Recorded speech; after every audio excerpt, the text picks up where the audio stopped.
Fala, meus amigos, tudo jóia? Eu sou Saulo Novaes, um curioso, e sejam todas bem-vindas, sejam todos bem-vindos ao meu, ao seu, ao nosso Papo no Auge, um podcast focado na troca de ideias, sem censura, sem preconceito, gerando pra você conteúdo muito inteligente. E como a gente faz isso? Trazendo um especialista por episódio. Reforço pra vocês que o podcast Papo no Auge também está no YouTube. Se inscrevam no nosso canal, curtam nossos vídeos, deem aquela moral pra gente.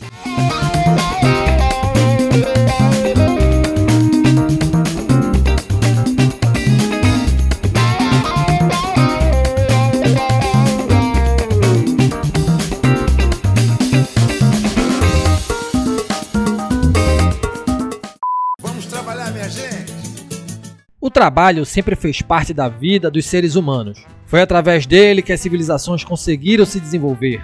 É fato também que o termo trabalho sempre gerou discussões e divergências de opiniões ao longo da história. Para o marxista Paul Lafarge, a nossa época é o século do trabalho, pois é o século do sofrimento, da miséria e da corrupção. Para Immanuel Kant, o homem é o único animal voltado ao trabalho, uma vez que é necessária muita preparação para conseguir desfrutar do que é essencial à sua conservação. E por falar em miséria e conservação, durante a pandemia da Covid-19, muitas pessoas perderam seu trabalho. Outras foram trabalhar em casa. E muitos viram seus expedientes ou suas idas ao emprego se transformarem em uma espécie de campo minado. A real é que a pandemia mudou nossa percepção do trabalho. Reavaliar o que fazemos virou uma rotina para quem está trabalhando, sendo importante refletir sobre o trabalho e seu impacto na vida do trabalhador. Será que as pessoas são felizes nos seus trabalhos? A prática cotidiana do trabalho de fato faz sentido para as pessoas? Diante do cenário posto e depois dessa pandemia, o que esperar dos trabalhos? Home office ou trabalho presencial? Perguntas que serão respondidas pelo professor Newton Claizone, nosso professor convidado do Papo no Auge de hoje. O professor Newton é doutorando do programa de pós-graduação em administração da Universidade Federal de Pernambuco, possui experiência como executivo e consultor, tendo iniciado a vida profissional como piloto comercial. Atualmente é professor e pesquisador na área de administração, com especial interesse sobre o tema da subjetividade no trabalho.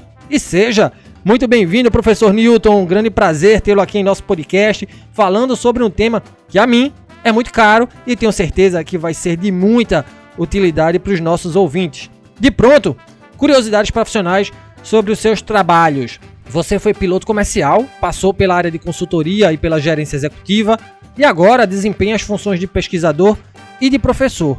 Como é que foram e como têm sido essas experiências, né? O que levou você a transitar por esses papéis profissionais? Qual é o sentido atribuído por você às suas jornadas laborais? E mais uma vez, seja bem-vindo, professor. Obrigado, Saulo. É um prazer participar do teu podcast, que está abrindo esse espaço tão legal para divulgar conhecimentos e saberes interessantes.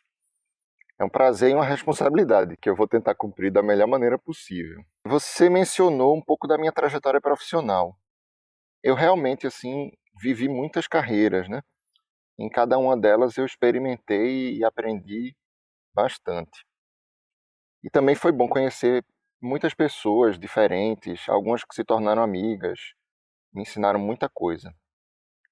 Agora, as pessoas que me conhecem, que conhecem minha carreira, às vezes os meus alunos que veem meu currículo na internet, normalmente acham tudo muito legal, parece muito inusitado, é entusiasmante ter experimentado tantas coisas diferentes, mas eu não recomendo isso para todas as pessoas indiscriminadamente, não. A experiência de mudar de carreira requer muito da gente, e não é fácil você recomeçar a carreira muitas vezes. Inclusive, às vezes você olha para o lado, seus colegas da mesma idade já estão bem estabelecidos na carreira e você recomeçando, isso exige uma certa humildade. Também você vai ter que aprender a suportar fases de aperto financeiro, enfim. Não é somente essa coisa legal que parece quando a gente olha de fora. Agora também, tirando isso, quem passa por essas experiências, desenvolve relacionamentos muito diferentes, se for alguém atento ao seu mundo e a si mesmo, termina colecionando um repertório de ideias, de conhecimentos, de relacionamentos que fazem muita diferença na hora de você refletir sobre a vida, sobre o mundo. principalmente se você também desenvolver o hábito de ler bons livros, de se informar a partir de boas fontes. Bom, eu acho que assim, olhando para trás, eu penso que o que me levou a buscar tantos papéis diferentes, a viver tantas carreiras diferentes, foi uma busca pelo sentido do trabalho. Assim, uma busca em dois níveis. Primeiro, no nível pessoal, ou seja, o que o trabalho significava para mim, que funções desempenhava na minha vida, né? Que valores me permitia colocar em prática, ou o que eu queria com o meu trabalho. Mas em outro nível, assim, eu também sempre tive curiosidade de saber como as pessoas pensam, por que pensam isso ou aquilo, especialmente quando o assunto é trabalho. Eu lembro que uma vez, no terceiro ano científico, eu perguntei para um amigo por que ele iria fazer vestibular. E ele respondeu alguma coisa, eu não lembro exatamente das palavras, mas alguma coisa como porque todo mundo faz. E aquilo assim me deixou bem incomodado, né? Eu percebi o perigo que é a gente passar a vida assim no piloto automático, né? Levar uma vida irrefletida, como se diz. E eu percebi que o trabalho é uma dessas dimensões da vida onde a gente faz muito isso, de viver no piloto automático. Então eu diria que a minha trajetória profissional foi essa espécie de busca pelo sentido do trabalho. E aí, depois de colecionar uma quantidade de experiências, eu terminei querendo processar essas experiências, né? Refletir sobre elas de uma maneira mais sistemática, com maior aprofundamento. E aí, naturalmente, a vida acadêmica me pareceu ser o local privilegiado desse tipo de reflexão. Um relato forte, muito simbólico para mim, para muita gente que está ouvindo, professor, certamente. Palavras contundentes. E por falar em sentido do trabalho, em busca por um sentido, né? E ao transitar por essas jornadas, se debruçando aí sobre o assunto, qual é o conceito de trabalho, professor Newton? Qual é o impacto que esse conceito tem na vida das pessoas? Trabalho e emprego são a mesma coisa? Definitivamente, trabalho e emprego não são a mesma coisa. E a gente pode usar essa distinção para começar a responder a tua pergunta, muito difícil, aliás, sobre qual é o conceito de trabalho. Veja, durante algum tempo, por exemplo, a geração dos nossos pais, dos nossos avós, o trabalho foi de alguma maneira identificado com o emprego.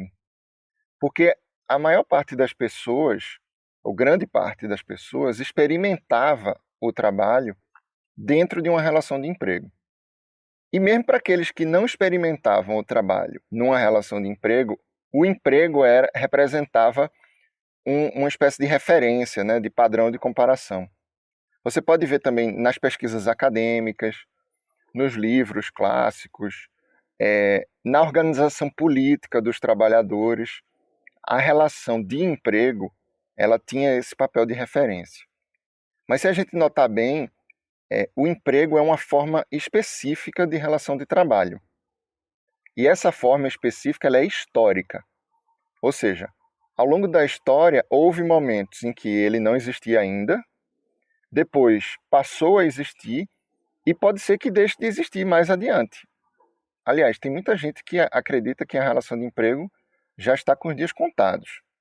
Agora, o trabalho, quando a gente pensa assim em todo o alcance que esse conceito pode ter, parece ser algo transhistórico.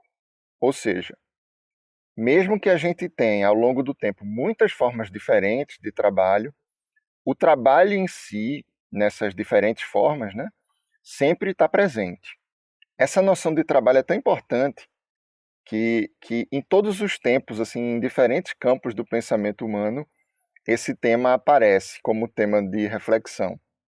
Por exemplo, lá na Grécia Antiga, Hesíodo, né, um poeta grego que escreveu a Teogonia, também escreveu um livro intitulado Trabalhos e Dias, onde ele, contrariamente ao pensamento urbano da filosofia grega, defende a dignidade do trabalho. Nas escrituras hebraicas, por exemplo, a gente encontra diversas passagens a respeito do trabalho. Enfim, muitos filósofos, filósofas, economistas, cientistas sociais, de uma maneira ou de outra, pensaram sobre isso, né? Adam Smith, que analisou, dentre outras coisas lá, os efeitos morais da divisão do trabalho. Davi Ricardo, que de um ponto de vista mais estritamente econômico, colocou o trabalho como fonte de valor, né?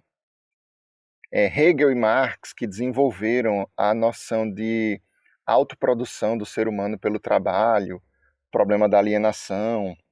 É Durkheim que via na divisão do trabalho social a fonte, né, o elemento constitutivo da coesão nas sociedades modernas.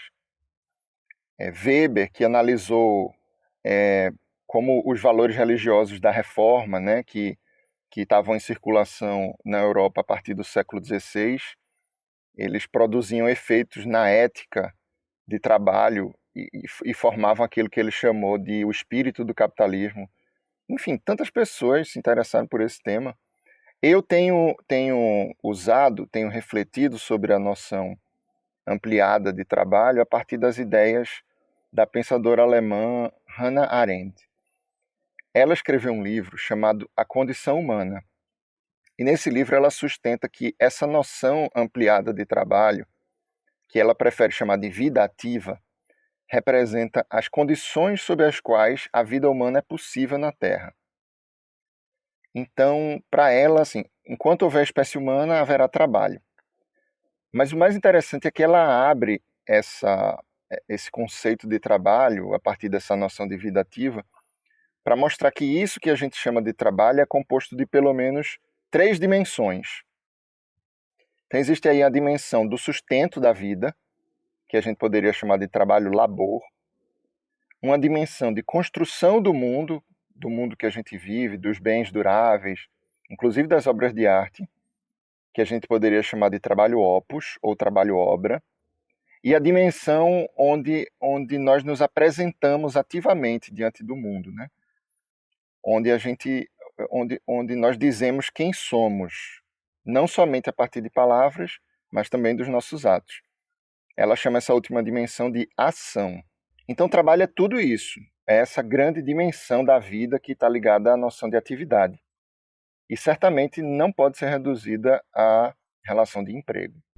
Grandes referências o senhor traz aqui para a nossa discussão, professor. Obrigado por compartilhar com a gente, né, esse vasto conhecimento que o senhor tem. E com as mudanças sociais e tecnológicas, a definição das características fundamentais de um trabalho já não está somente nas mãos das organizações, né? E aí entra o conceito de job crafting, tema de nosso podcast e também um tema estudado por você, professor. O que seria o job crafting e qual é a relação desse conceito com o conceito de trabalho, professor Newton?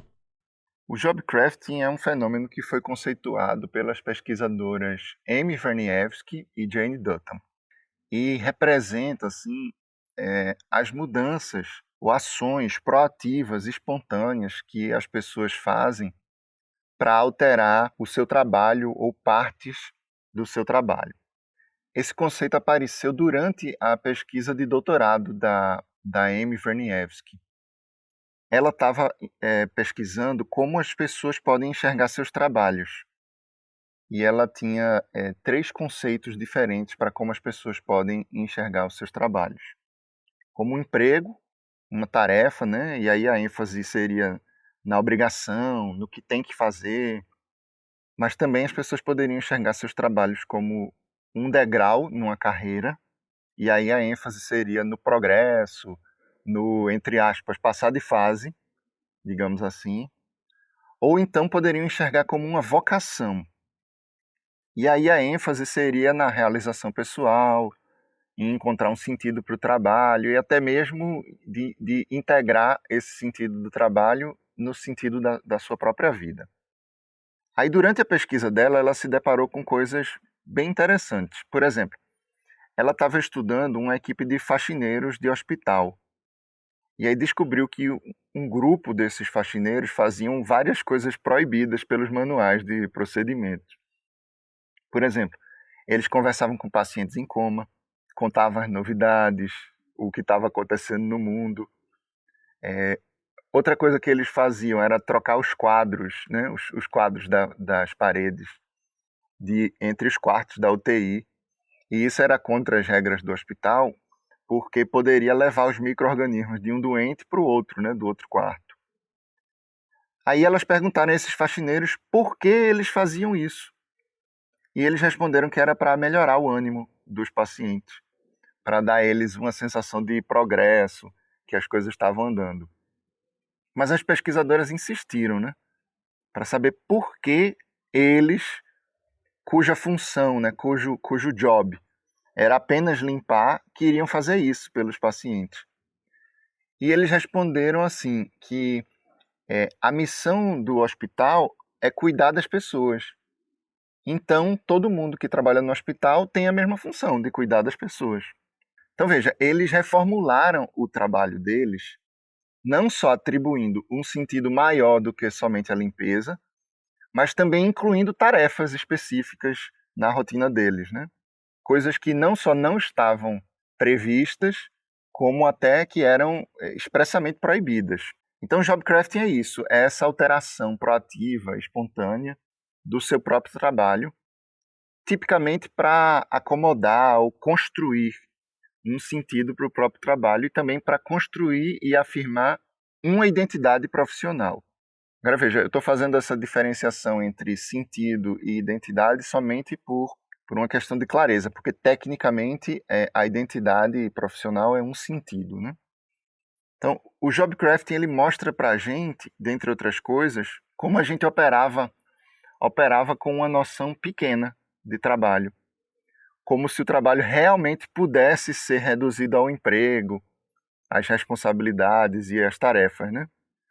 E mostra que a gente pode e talvez até mesmo deva expandir essa noção principalmente diante dessas transformações que o mundo do trabalho tem experimentado. Sensacional, esse conceito ele é sensacional, professor. E na prática, né, como é que se materializa o job crafting? Como as organizações podem se valer disso para engajar trabalhadores, propor sentido às atividades desempenhadas?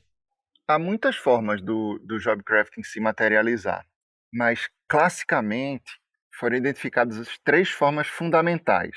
Talvez a maneira mais clara de ver o job crafting acontecendo é quando as pessoas alteram seu trabalho ao nível das tarefas. As pessoas podem, por exemplo, realizar atividades que não são típicas da sua função, ou então aumentar a frequência com que fazem certas tarefas, ou então o contrário, né? Diminuir o número das tarefas ou não fazer certas tarefas com tanta frequência como seria típico. E ainda podem fazer as tarefas de uma maneira diferente do que é usual ou do que está prescrito.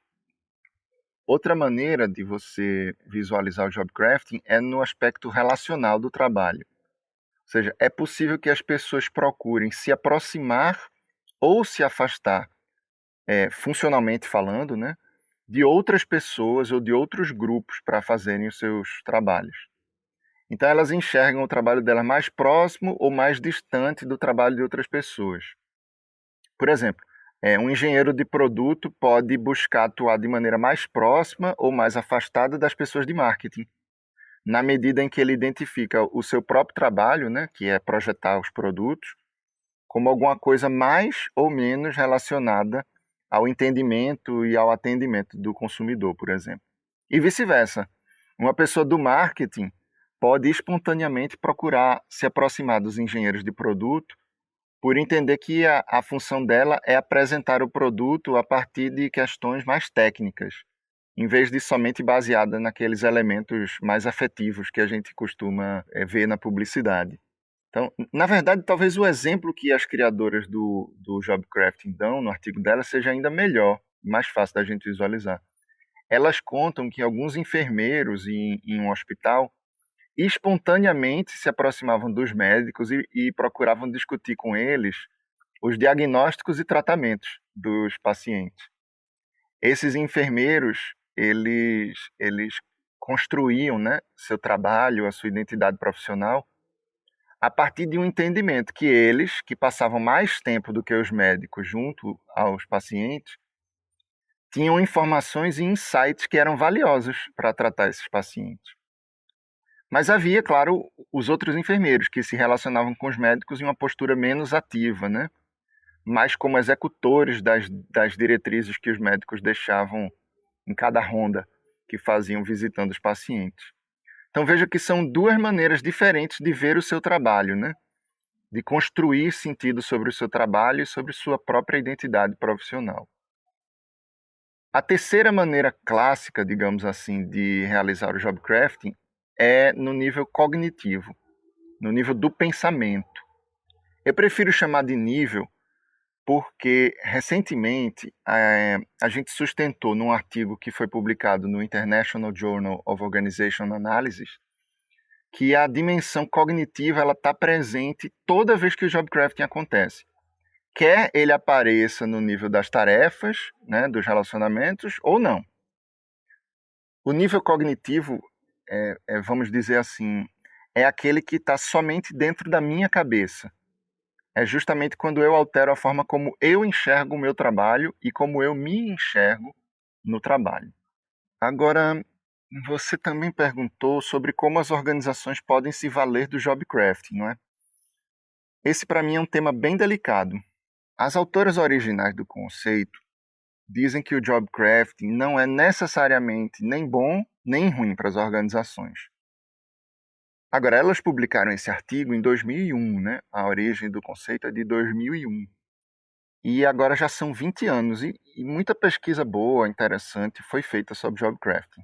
Só para citar, aqui no Brasil, eu sei que a professora Rita Devoto faz um trabalho sério de pesquisa com job crafting, e uma das coisas que ela pesquisa são intervenções de job crafting, que são ações organizacionais para habilitar, estimular o job crafting entre as pessoas, né? Agora, o que acontece é que, por definição, o job crafting é uma prática autônoma, mesmo quando acontece em grupo. Então, eu gosto de dizer que existem coisas planejadas e coisas acontecidas. E o job crafting me parece muito mais próximo das coisas acontecidas. Eu quero crer assim, que o job crafting é uma prática muito mais localizada, muito mais pessoal do que eu tenho visto ser descrita em uma parte da literatura acadêmica. Eu tenho voltado a minha atenção, os meus esforços, para entender como o job crafting ensina a gente sobre como as pessoas se relacionam com seus trabalhos, como elas constroem sentido sobre esse trabalho, sobre elas mesmas, sobre a sua identidade profissional e, principalmente, sobre como esses comportamentos podem apontar para novas formas de organizar o trabalho. Bacana, professor, muito bacana a sua fala. E como falar de job crafting, um nome bonito, pomposo, né? Falar de ressignificação do trabalho, quando a gente se depara, professor, com mais de 14 milhões de desempregados no Brasil que querem então somente colocar um prato de comida na mesa, né? A pandemia deixou isso bem claro. Estamos mais pobres, mais miseráveis e sem emprego. Bom, a pandemia escancarou, né? Mas somente para quem quer enxergar. A pandemia escancarou muitas mazelas da nossa sociedade. Mas eu acho que as únicas coisas realmente novas na pandemia são o vírus e a doença. Porque todos esses outros problemas já estavam aí. Eles só não eram nem tão visíveis, talvez, e talvez não tivessem tão desenvolvidos. O individualismo, essa primazia do resultado econômico imediato, né, sobre todas as outras esferas da vida, o desprezo intelectual pelos estudos, por qualquer pesquisa científica que não seja no sentido de desenvolver um produto ou uma tecnologia, essas coisas não são novas. Ao mesmo tempo, para quem tem capacidade suficiente de enxergar, a mesma pandemia reforça ainda mais a importância dessas coisas que a gente não estava valorizando como sociedade. Então, por exemplo, vamos pensar aqui num mestrando, num pesquisador, né, um mestrando ou um doutorando, antes da pandemia, pesquisando uma coisa bem específica. Um processo para conseguir visualizar melhor uma proteína que está encoberta por um açúcar, num vírus. Bom, muita gente diria que isso é um desperdício de dinheiro público, investir em pesquisa como essa, né? E veja que no Brasil, a maior parte do financiamento em pesquisa é somente bolsa de mestrado e de doutorado. A bolsa de mestrado é R$ 1.700 por mês e a de doutorado é R$ 2.200 por mês. É uma porcentagem ínfima do orçamento público. Acontece que a pandemia mostrou exatamente como pesquisas como essa, né, são importantes. Isso é o que se chama de pesquisa básica, que é aquela que aparentemente não tem nenhuma aplicação imediata, mas que vai aumentando o nosso conhecimento sobre as coisas e que no futuro poderão ser aplicadas em situações bem diferentes. Também existe outro tipo de pesquisa básica, né?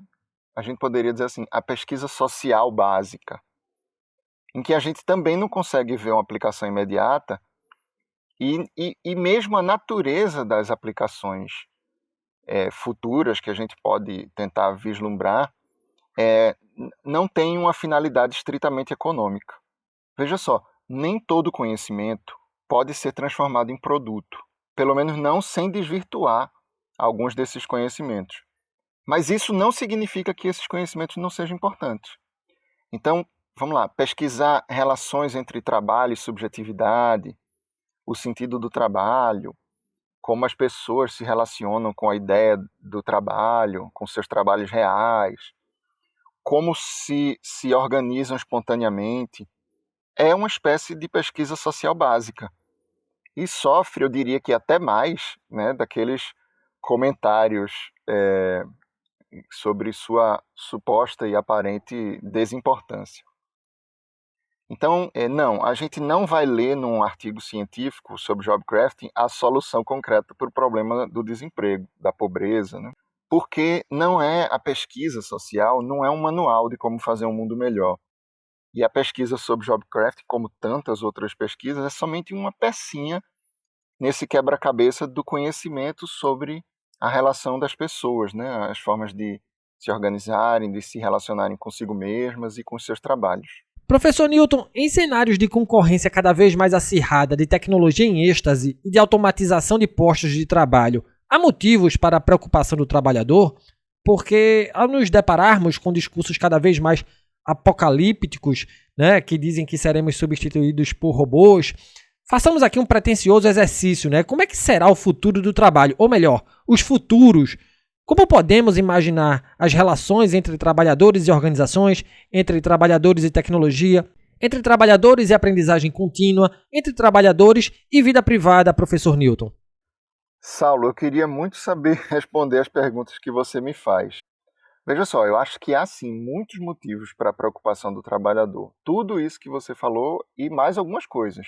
Agora sim, em termos de caminho, de solução, e eu não conheço essa solução, né, a solução, mas uma coisa que eu penso é que como a gente eu digo humanidade, tem pensado essas coisas, esses problemas, de maneira muito dividida, segmentada. É como se, por exemplo, para resolver o problema da Covid, eu tivesse uma equipe de pesquisadores somente voltada para resolver o problema da tosse, outra equipe de pesquisadores somente voltada para resolver o problema do espirro, e outra equipe de pesquisadores somente voltada para resolver o problema da perda de olfato.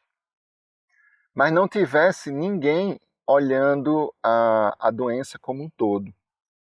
Eu acho que, do ponto de vista dos nossos problemas sociais, acontece a mesma coisa. Que veja só, pensa aqui comigo. Com 7 bilhões de pessoas no mundo, a grande maioria delas apta para o trabalho em termos de condições físicas de trabalho. Tem algum motivo para essa escassez de condições de vida que a gente vê no mundo? Exceto, claro, as limitações de recursos naturais. Por exemplo, tem por que faltar médico? Então eu acho que a gente poderia começar desenvolvendo essa noção de que, se é verdade que nem todo mundo pode ter tudo o que deseja, também parece ser verdade que há o suficiente para tudo que as pessoas precisam. E se a gente extrapolar esse pensamento para o mundo do trabalho, né, desses problemas sociais, a gente vai perceber que esses problemas não são problemas dados, não são problemas naturais. Eles são problemas que são resultado das escolhas que a gente tem feito como sociedade, né? De como a gente vai se organizar, de como a gente vai produzir isso que a gente chama de riqueza. Agora veja, quem é que está interessado em pensar isso? E mais, quem é que está interessado em dar ouvidos às poucas pessoas que estão pensando isso? Eu tenho conversado com os meus estudantes, por exemplo, sobre a formação das pessoas. E acho que isso vai muito além da ideia de capacitar as pessoas para novos postos de trabalho, né? Porque se você notar bem, isso é só uma adaptação de uma mentalidade ainda da transição industrial. Até mesmo essa noção de aprendizagem contínua, dependendo de como ela é encarada, ainda parece muito como se fosse uma instrução contínua. E pode ser que a gente venha viver num mundo em que as tarefas não vão ser dadas, né? As tarefas vão precisar, de alguma maneira, serem inventadas, né? Ou até mesmo reinventadas constantemente. E aí, voltando aos meus estudantes, eu provoco eles, porque eles constantemente falam para mim que o curso de graduação é muito teórico, que não ensina as técnicas específicas de trabalho que eles vão usar no mercado. E aí, quando a gente vai falar sobre futuro, eles mesmos trazem a ideia de que todas as atividades previsíveis vão ser automatizadas e que só vai restar para os seres humanos as atividades criadoras. Aí eu pergunto, e nesse contexto aí do futuro que vocês estão dizendo, o que é que vai ser mais valioso? Aprender as técnicas de trabalho, um trabalho que vai ser automatizado, ou aprender a refletir as questões de organização do trabalho, de relação de trabalho entre as pessoas? E aí sempre é um certo silêncio nessas horas na aula. E aí nesse cenário que a gente vai construindo junto com a turma, a gente percebe que as pessoas vão precisar mais do que os saberes técnicos, né, para se orientarem no mundo. Elas vão precisar voltar a exercitar uma reflexão maior. Aí entram coisas como capacidade analítica, filosofia, até mesmo coisas como estética, que são coisas que estão bastante desvalorizadas atualmente. Então, assim, se a gente não quiser partir somente de respostas prontas, a gente vai precisar pesquisar coisas como job crafting, para entender como é que as pessoas inventam, como é que elas improvisam, né, dentro dos seus contextos de trabalho. Isso vai ajudar a gente a entender e construir melhor o futuro. Boas reflexões, professor Newton, e a pandemia do novo coronavírus deixa pistas interessantes, né, sobre os rumos do trabalho. Uma delas é essa discussão sobre o home office e a presencialidade no escritório. Outras pistas passam, por exemplo, por maior colaboração entre as equipes de trabalho, maior engajamento por parte das lideranças e cuidados com saúde emocional dos empregados. Dito isso, professor, quais são as lições que a Covid-19 nos deixa quando linkamos a pandemia ao trabalho? Muitas lições. Eu certamente não vou saber fazer um balanço completo da pandemia aqui para você, mas como eu disse antes, a pandemia ampliou, né, a nossa visão sobre certos problemas com a organização da sociedade. Então eu destacaria duas questões sobre as quais eu tenho refletido desde o início da pandemia. A primeira é sobre como a ideia de fim do trabalho colide, se choca com a importância do trabalho no dia a dia das pessoas. Ou talvez eu devesse dizer importâncias, no plural. Importância econômica, importância em termos de bem-estar, de equilíbrio psicológico, importância política, dentre outras, né? O trabalho me parece cada vez mais e não menos importante. É um tema assim, central para entender as pessoas e também a sociedade. Agora, de maneira mais pontual, eu acho que fica a experiência de que há muitas maneiras diferentes de fazer as coisas acontecerem, tanto do ponto de vista pessoal como das organizações e até da sociedade. Escolher, né, entre essas maneiras diferentes não é apenas uma questão de fazer uma escolha técnica, correta, acertada. É também uma questão de fazer escolhas políticas, no sentido mais amplo do termo e não necessariamente de votar nesse ou naquele candidato. Ou seja, não há uma lei da natureza, como a lei da gravidade, né, que diga como é que a gente deve organizar a maneira de produzir, o que é que a gente precisa e quer para viver bem. E a pandemia forçou a gente a perceber isso. Você falou do home office, por exemplo. Olha só que coisa interessante. O grupo de estudos que eu faço parte na Universidade Federal de Pernambuco chama-se Observatório da Realidade Organizacional. É coordenado pela professora Débora Dourado. Nos 4 ou 5 primeiros meses da pandemia, a gente monitorou alguns canais de mídia de grande alcance, né? no Brasil e no mundo. Folha de São Paulo, New York Times, etc. E aí a gente queria identificar temas que estavam presentes ou ausentes no discurso público sobre o trabalho durante a pandemia. E a gente se surpreendeu com o número de textos ensinando como as pessoas deveriam fazer para tornar o seu trabalho em casa o mais parecido possível com o trabalho presencial no escritório. Veja só, é natural que quando a gente passa de um cenário conhecido para um cenário desconhecido, a gente se apegue às coisas que a gente já conhecia, né? Que já era mais confortável. Mas se a gente pensar bem, vai ver que não tem nenhum motivo para a gente transformar a nossa casa numa simulação de escritório. A gente pode, e na minha opinião a gente deveria, aprender como trabalhar bem em casa. E isso é outro tipo de trabalho, pelo menos em alguns aspectos. Então, o que eu estou querendo dizer é que a gente pode aproveitar isso para inventar novas formas de trabalhar.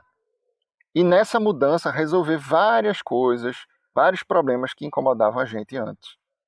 O trabalho em casa não tem que ser uma repetição do trabalho no escritório. E aqui também, mais uma vez, estudar coisas como o job crafting, ou seja, como as pessoas criam e adaptam seus trabalhos, né, espontaneamente, é um conhecimento básico fundamental para entender um pouco de como essas mudanças podem acontecer. Sensacional, professor, que fala poderosa, né? E para a gente finalizar o nosso papo de hoje, uma pergunta intrigante, professor, e que está todo mundo querendo saber, né? Haverá empregos para todas e todos, professor Newton, num futuro não tão distante? Empregos, da maneira que a gente conhece, né? Até o início dos anos 2000, é quase certo que não. Agora, se haverá trabalho, no sentido mais amplo do termo, é muito provável que sim. E se esse trabalho será para todos, se haverá sustento e dignidade, né, para todos, aí essa é uma escolha que nós, como humanidade, vamos ter que fazer em conjunto. Sem trabalho eu sou nada, não tenho dignidade, não sinto meu valor, não tenho identidade. E chegamos ao fim deste episódio do Papo no Auge. Hoje a gente conversou com o professor Newton Claizone, professor e pesquisador, doutorando em administração pela UFPE, abordando aqui o conceito de job crafting e os futuros do trabalho. Professor Newton, muito bacana receber sua potente voz em nosso espaço de aprendizado. Fico muito feliz com a sua fala e a sua presença, né? Gratidão demais. E para quem quiser se aprofundar nas temáticas aqui discutidas, quais indicações de leitura ou de filmes você faria? E mais uma vez, gratidão, professor. As pessoas falam que eu indico muitos livros, então eu vou tentar me conter aqui. Bom, 2 livros interessantes para pensar essas questões são, primeiro, Modernidade, Pluralismo e Crise de Sentido, de Berger e Luckmann. E segundo, o próprio A Condição Humana, da Hannah Arendt. O professor Pedro Bendassoli tem um livro muito bom também, que é derivado da tese dele, chamado Trabalho e Identidade em Tempos Sombrios. Um livro mais leve, assim, que também é interessante de ler, chama-se Os Prazeres e Desprazeres do Trabalho, do filósofo Alain de Botton. E se alguém quiser se aventurar pela literatura também, eu indicaria um livro do Tolstói chamado A Morte de Ivan Illich, e de Saramago um livro chamado Manual de Pintura e Caligrafia. Eu aproveito para agradecer a oportunidade de falar com você, Saulo, e para a sua audiência, e deixar um grande abraço para todos. Belas indicações de leitura, professor, gratidão demais por sua participação aqui no podcast Papo no Auge. E lembro a vocês que nos escutam, estamos nas plataformas agregadoras de podcast, no Spotify, no Google Podcast, na Apple Podcast, na Amazon Music, na Deezer, na plataforma da Anchor e também no YouTube. Nos sigam, curtam, compartilhem nossos áudios, se inscrevam em nosso canal, afinal, conhecimento precisa e deve ser propagado. Um grande abraço a todas e todos e até o próximo episódio. Valeu, ao trabalho!